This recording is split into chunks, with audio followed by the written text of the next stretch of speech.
Your true wealth is your time and freedom. Money is just a tool for trading your time. It's a container to store your economic energy until you're ready to deploy it. But the whole world has been turned away from real money and has been fooled into using currency. A deceitful impostor that is silently stealing your two most valuable assets, your time and your freedom. Welcome to the rabbit hole.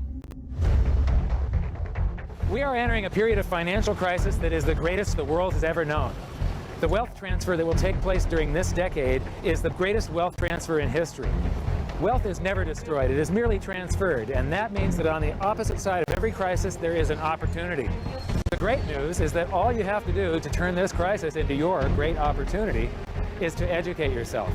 I believe that the best investment that you can make in your lifetime is your own education. Education on the history of money, education on finance, education on how the global economy works, education on how all of these guys, the central bankers, the stock market, how they can cheat you, how they can scam you. If you learn what is going on and how the financial world works, you can put yourself on the correct side of this wealth transfer. Winston Churchill once said that the further you look into the past, the further that you can see into the future. This program is all about creating your own crystal ball, being able to gaze into the future, being able to change this crisis, the greatest crisis in the history of mankind, into your great opportunity.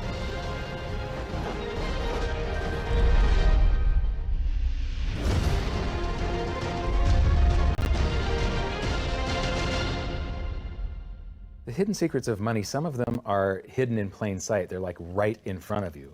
The way the monetary system works is something that isn't actually hidden away from all of us. It's out in the open, but it's complex and people just they can't see how it works. It's hard for them to imagine that we're living in such a hoax. Others are meant to be secret, but the truth is slowly coming out, like the Federal Reserve being a private corporation and not really part of the US government. But when I started studying this, what I found was that there was no place that I could point people to where they could get it all in one spot. And so I basically decided to write my book about it and consolidate monetary history, economics, the markets, fundamentals of gold and silver. There's a lot of smoke and mirrors in economics, and I've sort of made it my job to lift the fog for people.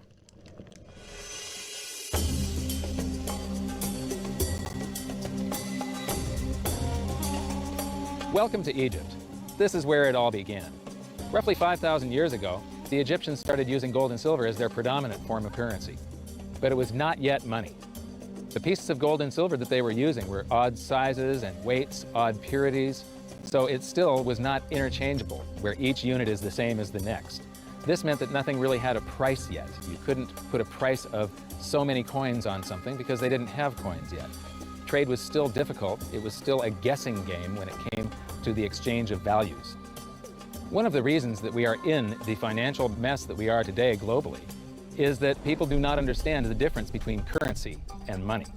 Currency is a medium of exchange, a unit of account. It is portable, durable, divisible, and something called fungible. Fungible means that each unit is the same as the next unit. $1 in my pocket buys the same amount as $1 in your pocket. Money is all of those things plus a store of value over a long period of time. Even financial planners, bankers, your accountant, they don't understand the difference between currency and money. The currency in your pocket is a medium of exchange. It's a unit of account because it's got numbers on it. It's somewhat durable, it's portable, it's divisible in that you can make change, and it's fungible. $1 in my pocket buys the same amount as $1 in your pocket.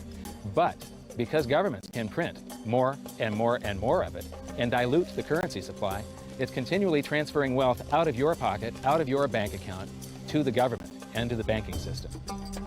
The reason that gold and silver are the optimum form of money is because of their properties. It's an easy medium of exchange because gold and silver store a large amount of value in a very small area. It's a unit of account. Pure gold has the same value all over the planet. So an ounce of gold buys the same amount here in Egypt as it would in China or in the United States. It's durable. The same gold that Egyptians were using in trade 5,000 years ago is still here with us today. It does not corrode. It's divisible. You can make change with it. It's very portable. You could use something like oil as money. It's just that you can't carry around a barrel of oil on your back. It's fungible. Pure gold is the same wherever it is on Earth. Pure silver is the same wherever it is on Earth. It's limited in quantity. That's the reason that it maintains its purchasing power. Governments cannot print it.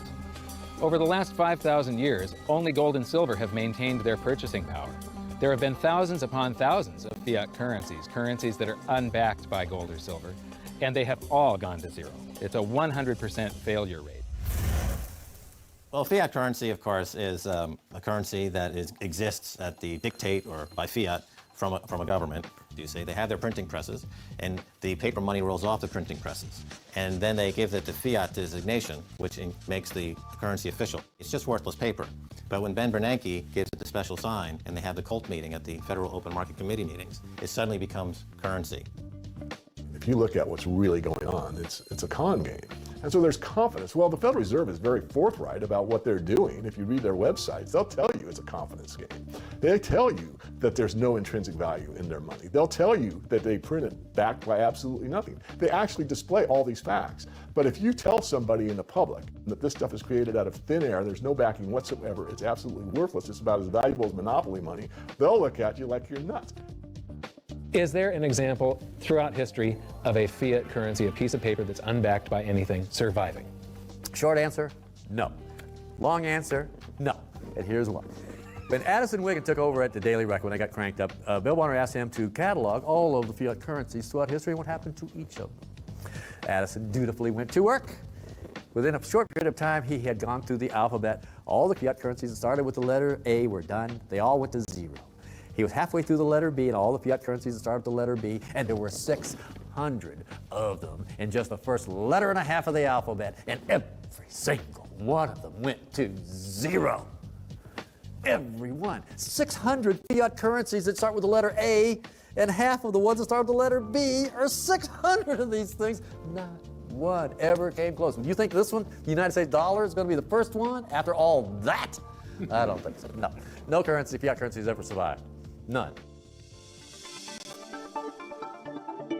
The thing about money is there actually is a fairly well accepted definition of what money is. The question is, as you apply that definition to particular things that people claim to be money, do they fit the definition?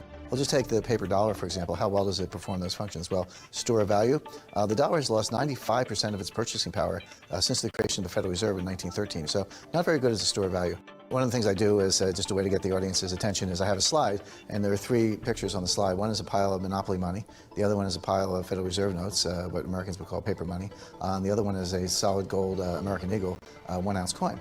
And the title of the slide is, which of these is not like the other? And if you know the show Sesame Street, or you have children who watch it, it's one of the favorite vignettes in Sesame Street. And what it really is a kind of IQ test for 5-year-olds. They're supposed to look at the three things and look at characteristics and find the one that's not like the other. Well, I've shown this slide to groups of, Ivy League University professors, and I've also shown it to, children, kind of 5 years old, my nieces and nephews and so forth. And when the professors look at it, they say, well, clearly the dollars are not like the others, because gold has no role as money, and monopoly money is junk, and the American dollar is a store of value, so that's not like the other. But the children look at it and they say, well, the gold coin is not like the other, because the other two are just piles of paper, and the gold coin is clearly something different. So my question to the audience is, who's smarter, a 5-year-old or an Ivy League professor? Before World War I, each note that a treasury issued would say that there have been deposited with the United States Treasury $20 in gold coin payable to the bearer upon demand. The money was in the vault. The currency was a note they gave you that was a claim check, only a claim check on the money, the same as if you go to the dry cleaners and you give them your shirt and they give you a claim check for your shirt. The value is that shirt at the dry cleaners, not the piece of paper that says that you own that shirt. So our currency that circulated was the paper US dollars, and they were claim checks on money. The next hidden secret is the difference between currency and money. Money must be a store of value and maintain its purchasing power over long periods of time. As we progress through this series, you'll learn that national currencies are really a tool used by the government and the financial sector to leech away your time and your freedom by stealing your purchasing power. So rather than storing your economic energy, currencies leak. Now compare that to the gold and silver the Egyptians were using. Like I started with, it still wasn't money because it wasn't interchangeable yet. But they were on the right track, as gold and silver have proven over thousands of years to be the ultimate store of value. Gold is only formed when a star explodes, a supernova, and it stays around forever. This is one of the properties that make it the ultimate money.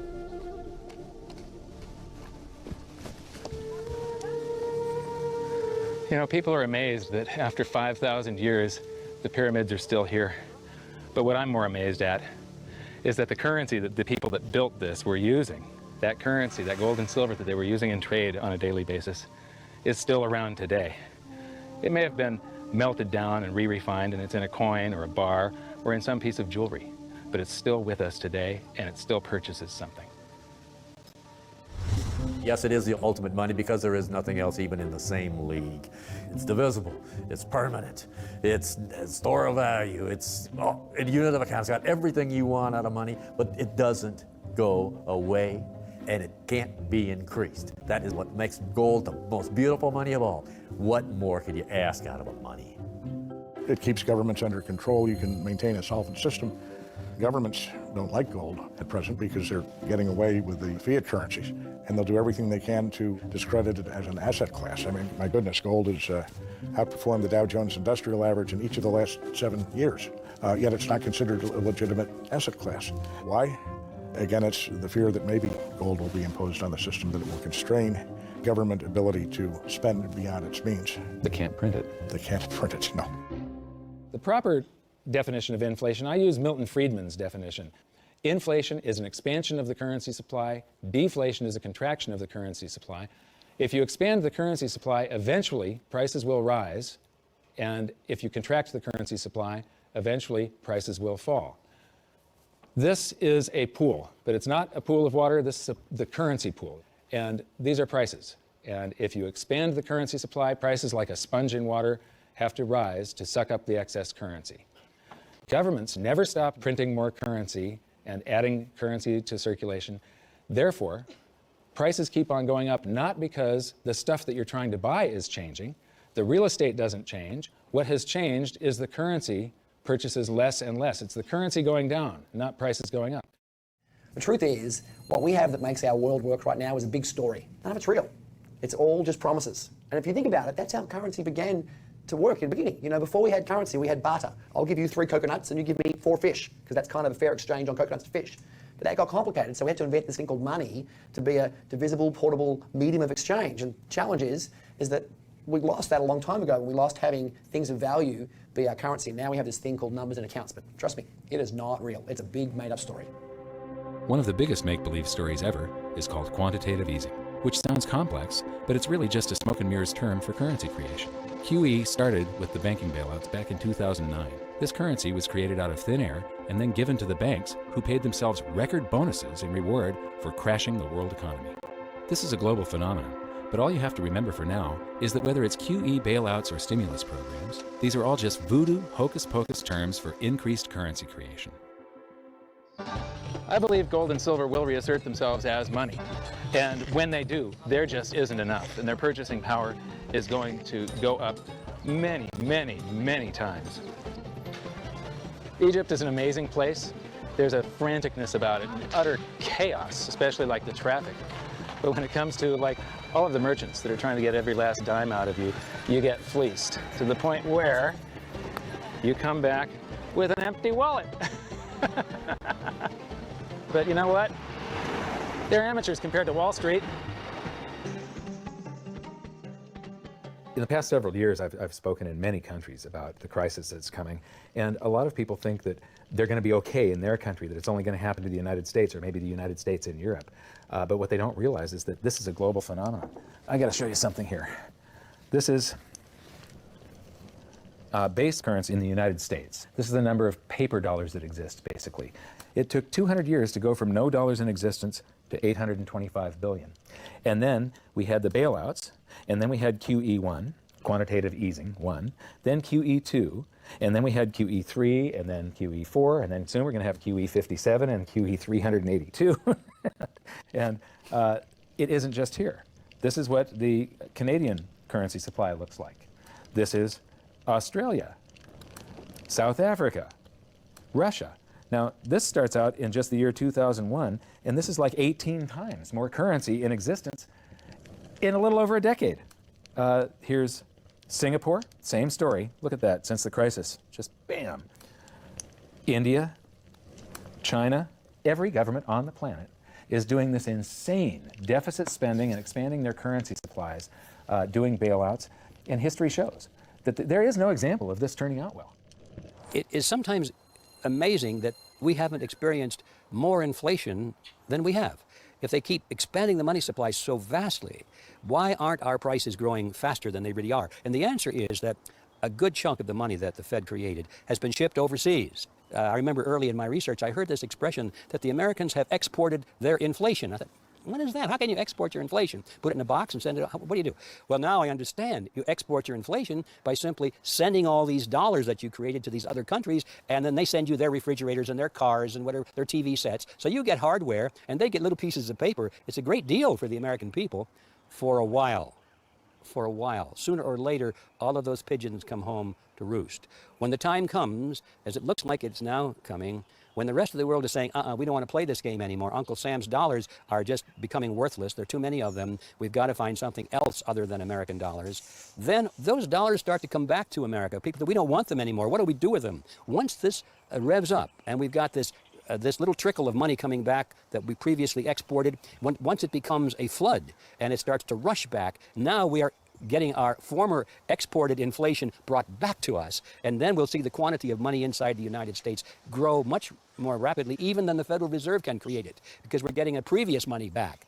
And that's when we will really see the tanking of the US dollar in terms of what it will buy. During the second round of quantitative easing, global food prices went up 60%. And this created a humanitarian disaster for the 2 billion people on Earth who live on less than $2 a day. These people were hungry to start with. They became hungrier, and some of them started overthrowing their governments in North Africa and around the Middle East. So quantitative easing was the spark that ignited the Arab Spring. So that's it. When you create money, you get some sort of inflation. It just depends on where the inflation goes. It's all going down, down, down. Peasants are reeling from a game of coins and crowns. Given the premise that you have a permanent underclass or poor class, and how does inflation affect them disproportionately? It affects them basically in the percentage of their income that goes to food.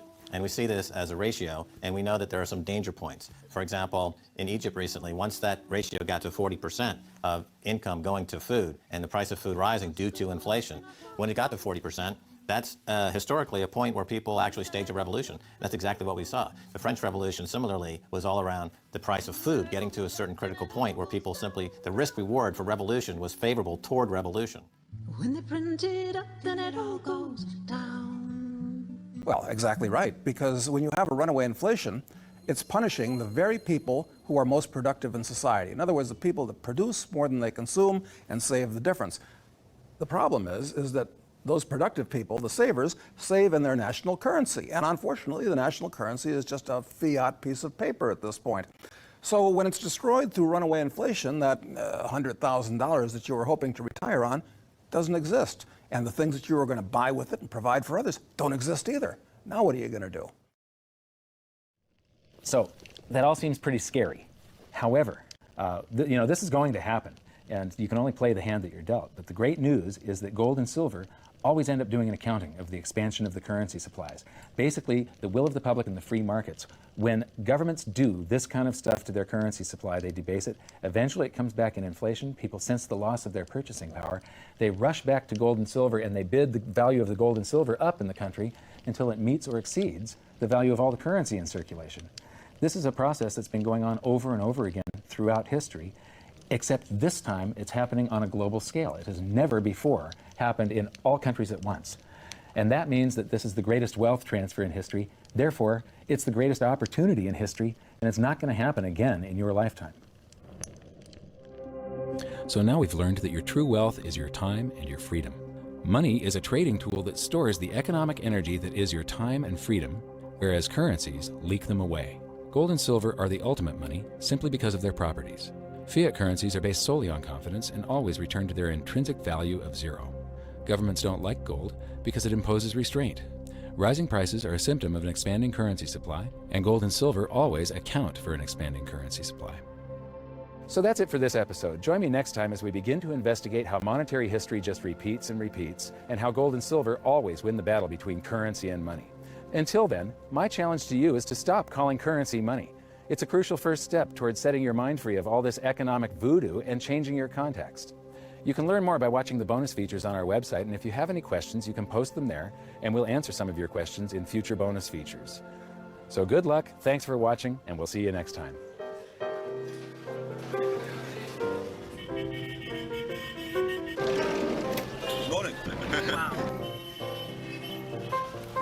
What does fiat mean? It comes from the Latin for crappy car.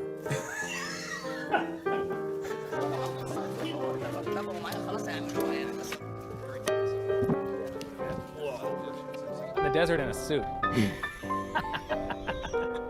My camel died. You're not too sure about that, are you? Huh?